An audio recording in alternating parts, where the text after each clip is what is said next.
Welcome to Fort Myers, Florida. I'm Jason Mastrodonato alongside Steve Buckley, where the Red Sox had a little bit of a scare today. Eduardo Rodriguez, their prized left-handed pitcher, slipped and fell in the outfield while he was shagging fly balls.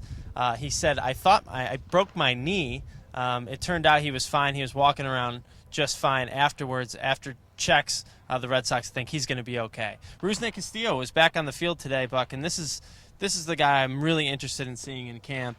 We haven't seen him hit his potential yet, a 650 OPS last year. What are your expectations for him, and have they lowered since he first signed? Oh, it definitely lowered because so much fanfare surrounded this guy when he came to the big leagues, or even before that when they signed him, that I was under the impression, and perhaps this is on me, that he was going to be a polished big leaguer. He sound to me, he almost looks like a football player, a great athlete who'd never played baseball, who is now applying natural athleticism to learning the game of baseball.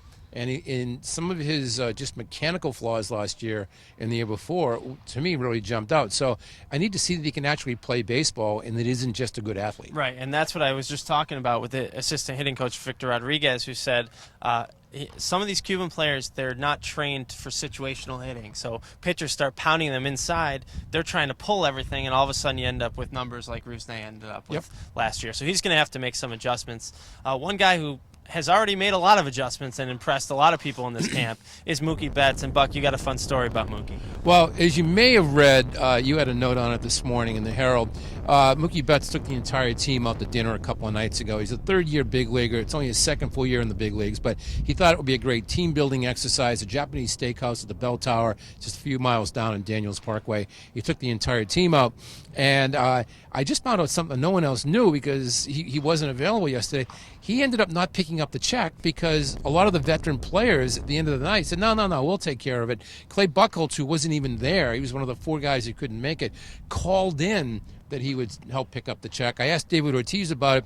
Turns out David Ortiz was not one of the veteran guys who picked up the check. He says, to be honest with you, I blew out of there.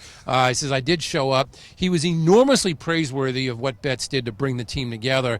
And David said, if I had been there, I'd have chipped in, but I wasn't, and I'm sorry. But it was a very impressive gesture for someone with that little, even though MLB just has, I don't know if you saw this, has named him the 49th best player in their 100 rankings. So he is a burgeoning major league star, but at the end of the day, he's still a third-year big leaguer who took the whole team out to dinner. Very impressive. Very impressive indeed. We got one more day of camp here in Fort Myers before they begin games on Monday, so we'll have you covered. Thanks so much for watching, and thanks for reading.